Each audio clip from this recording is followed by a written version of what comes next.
नमस्कार साथियों, आप सभी का एक बार फिर से स्वागत है मेरे YouTube चैनल प्रेम की बात आपके साथ में। कल बिहार में महागठबंधन की रैली हुई और ठीक उसके एक दिन पहले प्रधानमंत्री मोदी की दो सभाएं हुई थी, एक औरंगाबाद में और दूसरी बेगूसराय में। दोनों रैलियों में क्या फर्क था, ये समझाने की कोशिश करने के लिए आप लोगों के बीच आया हूं। चर्चा शुरुआत इसी चीज़ को लेकर करते हैं। कल गांधी मैदान में राजद ने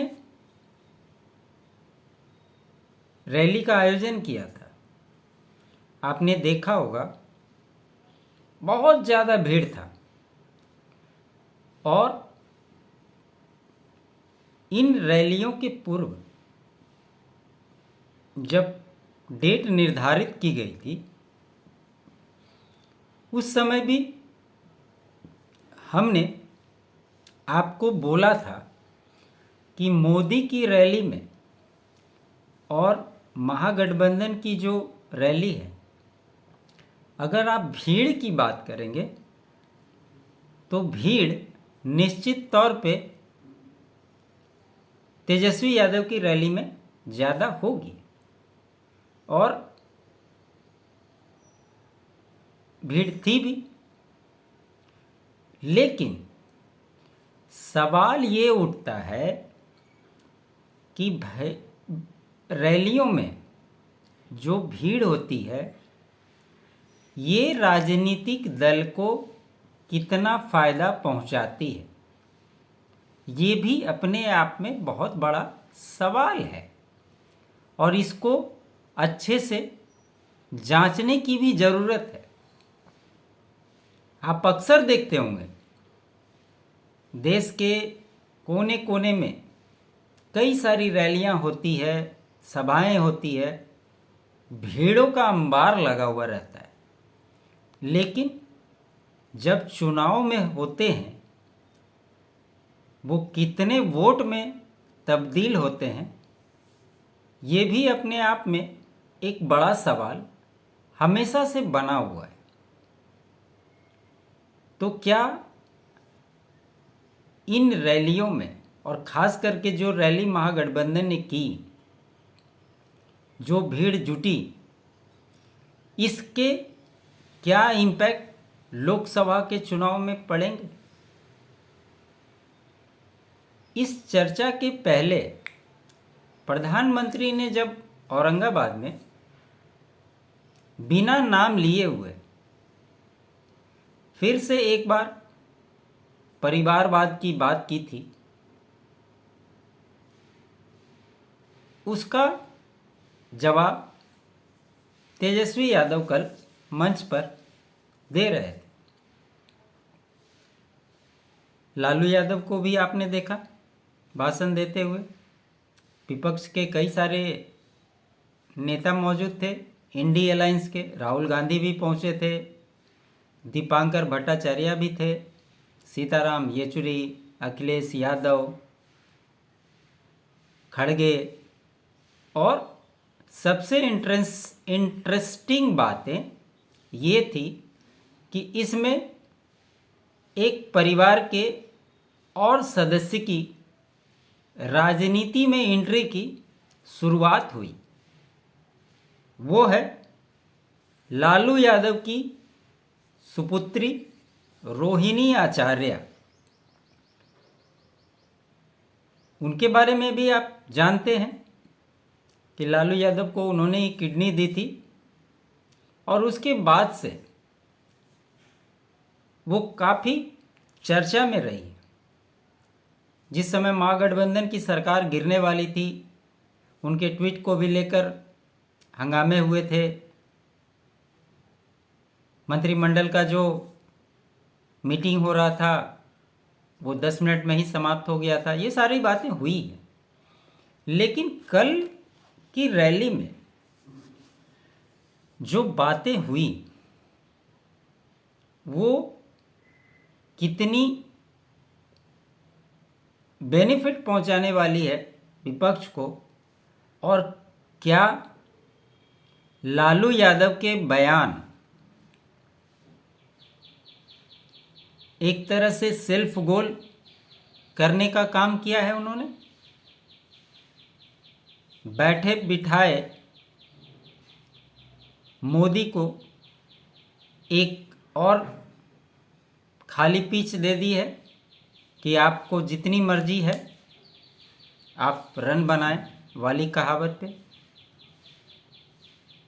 आपने अक्सर देखा होगा विपक्ष के नेताओं को कभी भी जब मोदी पे पर्सनल अटैक होता है तो मोदी उस मुद्दे को कितना बड़ा बनाते हैं ये किसी से छुपा नहीं है। आप हिस्ट्री उठा करके देख लीजिए, राहुल गांधी ने चौकीदार चोर है का नारा लगाया था, कांग्रेस का क्या हाल हुआ आप सभी ने देखा। वैसे ही कल लालू यादव ने मोदी के हिंदू होने पे ही सवाल उठा दिया। उन्होंने उदाहरण के तौर पे दिया कि हिंदू लोग दाढ़ी बाल बनाते हैं, वो कहाँ बनाया, उन पे निजी टिप्पणियाँ की। मुझे लगता है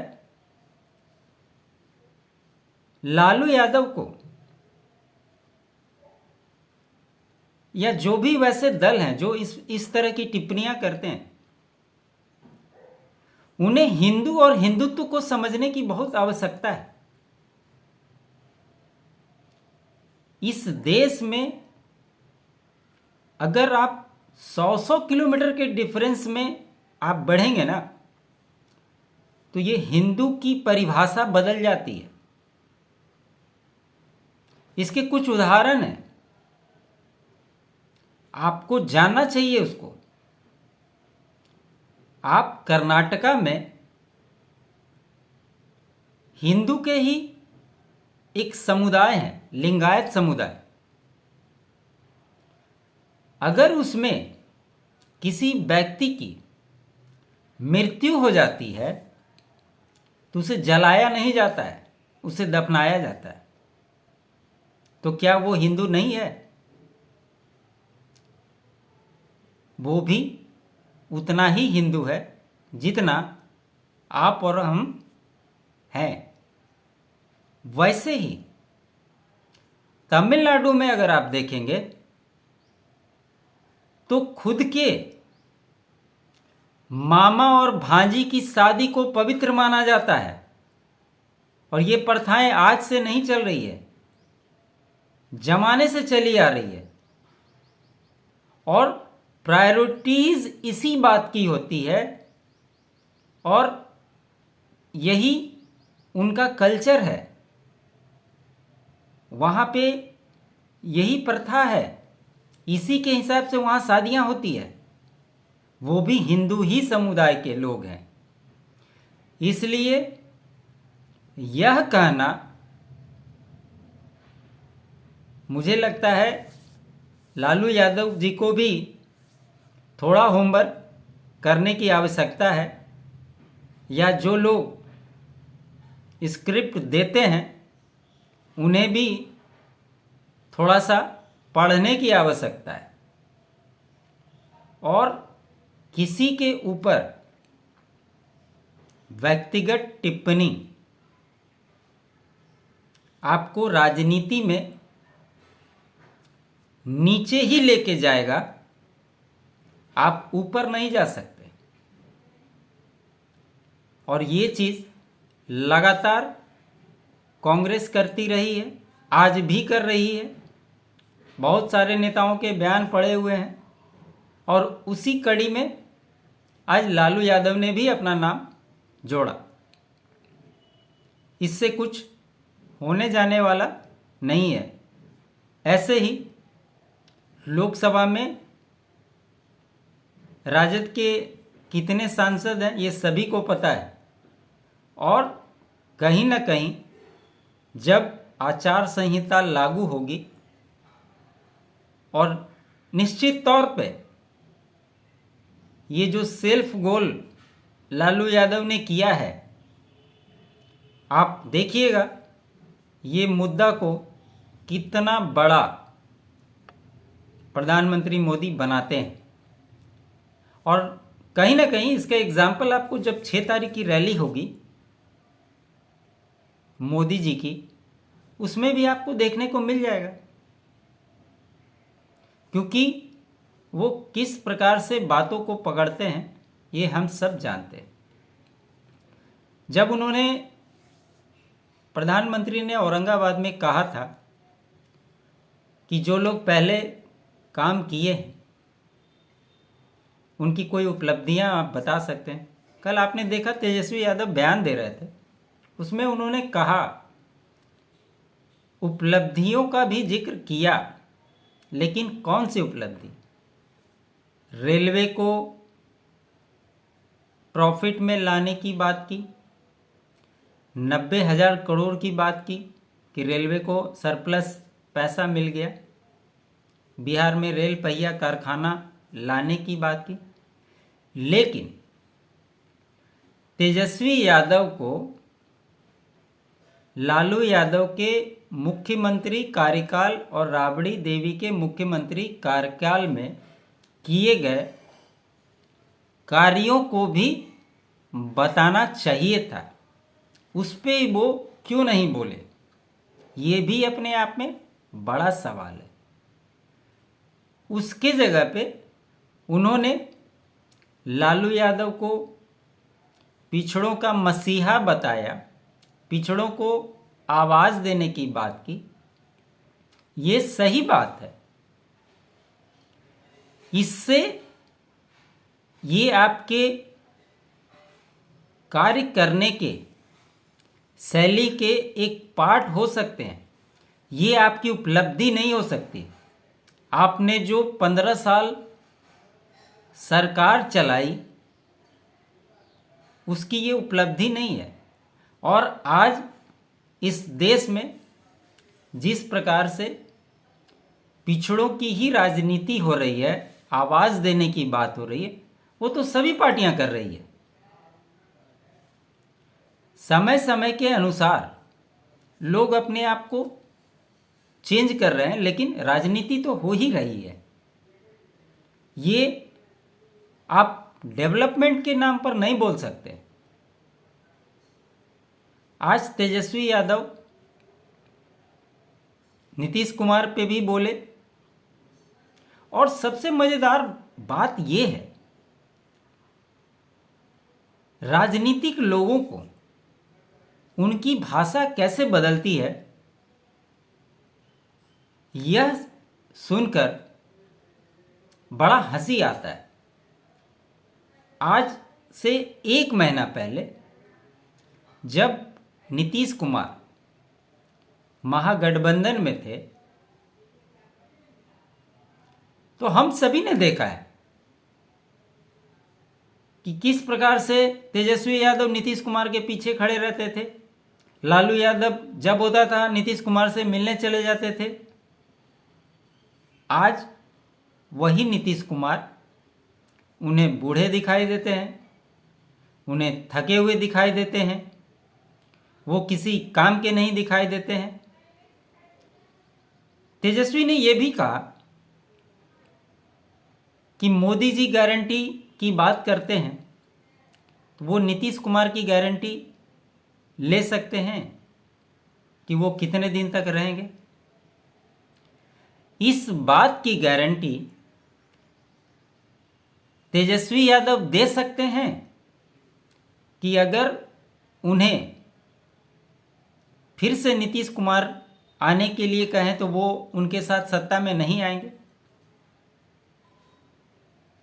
आपने भी जो किया वो सत्ता के लिए ही किया। अगर आप चुपचाप अगर नीतीश कुमार के पीछे खड़े भी थे, इसलिए खड़े थे क्योंकि आप भी सत्ता का आनंद लेना चाहते थे और इसीलिए आपने ये काम किया, और आगे भी अगर ये मौका मिलेगा तो आप फिर से वही काम करेंगे। उन्होंने सम्राट चौधरी का भी जिक्र किया कि 14 साल से वो चुनाव नहीं लड़ा है, और उससे पहले जब वो चुनाव लड़े थे तो आरजेडी के ही टिकट पे लड़े थे। कई बार पार्टी बदलने की भी बात की। तो भाई, राजनीति में नेता आए ही इसी के लिए। अगर किसी को जिस पार्टी का वो नेता है, अगर वहां पर उसको स्कोप नहीं दिखेगा तो बदलेगा ही। ये तो नेताओं का चरित्र ही है, इसमें बड़ी बात क्या है। और जहां परिवारवाद की बात होती है, और जिस प्रकार से ऑपोजिशन के नेता लोग परिवारवाद की परिभाषा समझते हैं, भाई इतना तो सबको पता है। परिवारवाद का डिफरेंस प्रधानमंत्री ने भी कई बार बताया है, और बताने न बताने की बात भी ये सभी को पता है। ये कोई भी एनालिसिस कर सकता है कि परिवारवाद की एक्चुअल परिभाषा क्या है। इससे आप इनकार नहीं कर सकते कि लालू यादव की विरासत को आज तेजस्वी यादव को मिला, वहां कोई दूसरा सीएम बन जाएगा क्या? अगर राजद पूर्ण बहुमत में आ जाती है तो तेजस्वी यादव के अलावा कोई मुख्यमंत्री बन जाएगा क्या? मुलायम सिंह की पार्टी से अखिलेश यादव आज अध्यक्ष है। समाजवादी पार्टी बहुमत में आएगी तो अपने चचा को बना देगी क्या मुख्यमंत्री, कि अखिलेश यादव खुद बनेंगे? तो परिवारवाद का मतलब स्पष्ट है, इसको कहीं समझाने की आवश्यकता नहीं होती है। इन लोगों का कहना होता है कि बाप नेता था तो बेटा भी नेता बन गया, बीजेपी भी करती है। हालांकि बीजेपी के साथ भी कई ऐसे दल हैं जो परिवार से ही निकले हुए, लेकिन ये कहना कि किसी पिता का पुत्र राजनीति में है तो वो परिवारवाद है, ऐसा कभी नहीं हो सकता। आप किसी दल में सर्वोच्च पद पे नहीं पहुंच सकते हैं जहां पे फैमिली की लेगेसी होती है, वहां आप चाह कर भी इंटर नहीं कर सकते। और यही कारण है, कई सारे नेता जब उन्हें स्कोप नहीं दिखता है तो दूसरे दल में जाते हैं। अभी पिछले दिनों ही आपने देखा कि राजद के जो विधायक टूट कर गए, उन्हें उन्होंने कचड़ा बता दिया, डस्टबिन बोला कि वो लोग डस्टबिन में डाल दिए गए। जब आप वही काम करते हैं तो आप उससे कैसे बचे हुए? आपने देखा होगा एक नया नैरेटिव कल उन्होंने दिया। माई बाप तो उन्होंने कहा ही था, बाप की भी परिभाषा उन्होंने बता दी थी, बहुजन, अगड़ा, आधी आबादी और पुअर, गरीब। और कल एक और नैरेटिव दिया उन्होंने आरजेडी का, वो भी आपने देखा कि उस नैरेटिव में अच्छी बात है, बात होनी चाहिए उस पर। राइट्स की बात की, R for rights, J for jobs, D for development. RJD का मतलब उन्होंने दिया है राइट्स, जॉब और डेवलपमेंट। और कहीं ना कहीं आज वो जो 17 महीने सरकार में रहे, उन्हें जो पावर बूस्टर मिला आप भी तो उसी बातों को लेकर जा रहे हैं ना जनता के बीच में, कि इतनी सारी नौकरियां हैं जिसे हमने दी। स्वास्थ्य विभाग की बात की आपने कि 1.5 लाख नौकरियां उसमें हैं, हमने उस पर काम कर रहा था। और आप लगातार ये कहते रहे हैं कि हमने जो कार्य किए हैं उसको आप बंद मत कीजिए, उसको आप दीजिए। तो ऐसा नहीं है कि देश में मुद्दों की कमी है। सरकार, सत्ता पक्ष और विपक्ष मुद्दे भरे पड़े हैं, लेकिन सही मुद्दे उठाने की आवश्यकता पड़ती है। आप किसी पे व्यक्तिगत टिप्पणी करके सत्ता नहीं पा सकते हैं, सरकार नहीं बना पाएंगे, चाहे आप कितने भी बोलते रह जाएं। ये हमने पीछे कई बार देखा हुआ है। आप देखते होंगे राहुल गांधी भी भारत जोड़ो न्याय यात्रा चला रहे हैं। बीच में कई बार उन्हें भी ब्रेक की आवश्यकता होती है, और पिछले दिनों उन्होंने ब्रेक लेकर के एक नैरेटिव चला था कि कैम्ब्रिज में उनका प्रोग्राम था, वहाँ पे वो भाषण देने के लिए गए थे। ये अलग बात है कि इस बार कोई तस्वीर साझा नहीं हुई। वो गए थे, क्या किए नहीं किए वो जाने, या उनके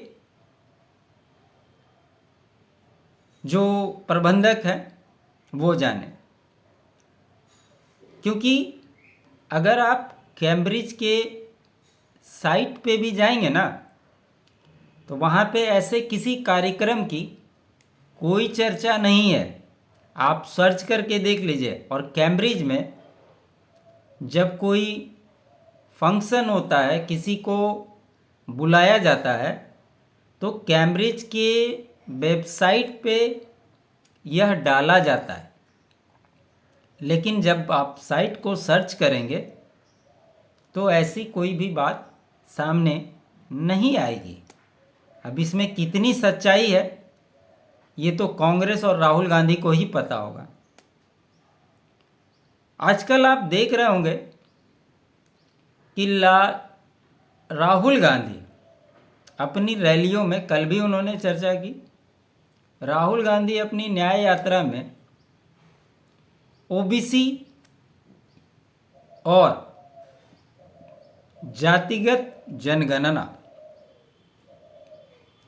ये दो बातों को प्रमुखता से उठाते रहे। इस बार लगता है उनका नैरेटिव सेट हो गया है, जातिगत जनगणना और ओबीसी। राहुल गांधी को ये भी बताना चाहिए कि जब 2014 के पहले कांग्रेस की सरकार थी और जो पहले सर्वे हुए थे उनके आंकड़े क्यों नहीं जारी किए थे, इसका भी जवाब देना चाहिए था। और जो राहुल गांधी ओबीसी की बात करते हैं, उससे क्या साबित करना चाहते हैं? आज जिस मोदी को वो टारगेट करते हैं वो उसी समाज से आते हैं। और आपने देखा होगा ये भी कहते हुए, तारीख का हवाला देते हुए उन्होंने कई बार कहा है कि मोदी की जाति ओबीसी की नहीं है। लेकिन जब संशोधित हुआ और उनके जाति को ओबीसी में डाला गया, तो आप कैटेगरी को चेंज कर देंगे क्या? और इससे कौन इनकार कर सकता है कि आज देश के प्रधानमंत्री ओबीसी समाज के हैं। और जहां तक प्रतिनिधित्व की बात की जाती है, आप इसी से साफ हो जाता है कि भाजपा की जो पहली लिस्ट आई है 195 प्रत्याशी उन्होंने जो उतारे हैं, आप उसमें देख लीजिए सारे समीकरणों को बैठाया गया है। चाहे वो महिला की भागीदारी की बात हो, ओबीसी की बात हो, एससी की बात हो, एसटी की बात हो, आने वाले जो लिस्ट होंगे अगर आप उसको देखेंगे तो जो जो बातें प्रधानमंत्री ने की थी वो सारे समावेश इसमें आपको नजर आएंगे। लेकिन जिस प्रकार से कल लालू यादव ने व्यक्तिगत टिप्पणी की, कहीं ऐसा न हो कि आरजेडी का बेड़ा गर्क ना हो जाए। आरोप प्रत्यारोप लगते रहे हैं, बहुत सारी चीज़ें हैं जिसे कह नहीं सकते, लेकिन इन बातों से इनकार भी नहीं किया जा सकता है। एक चीज़ें और हुई थी, कल राज्यपाल की भी चर्चा हुई थी। हम लोगों ने भी खबरों में बताया था कि नीतीश के पलटने में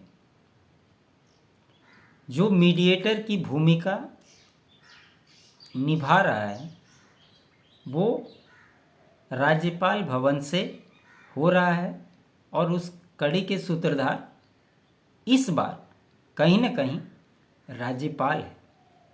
और जहाँ पे भी जब केंद्र में जिसकी सरकार होती है, कई सारे एग्जाम्पल हैं बंगाल के, तमिलनाडु के, केरला के, बिहार के, आपने देखा होगा कि राज्यपाल केंद्र के फेवर के हिसाब से काम करते हुए दिखाई दिए हैं। इसके भी आरोप लगते रहे।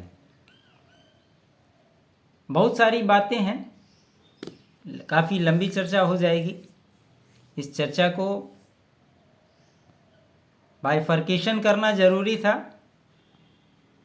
कि कल की रैली में मुख्य बातें क्या थी और क्या इन प्रकार की बातों से बिहार को आने वाले चुनाव में खासकर महागठबंधन को क्या फ़ायदा होगा, ये तो आने वाला वक्त ही बताएगा।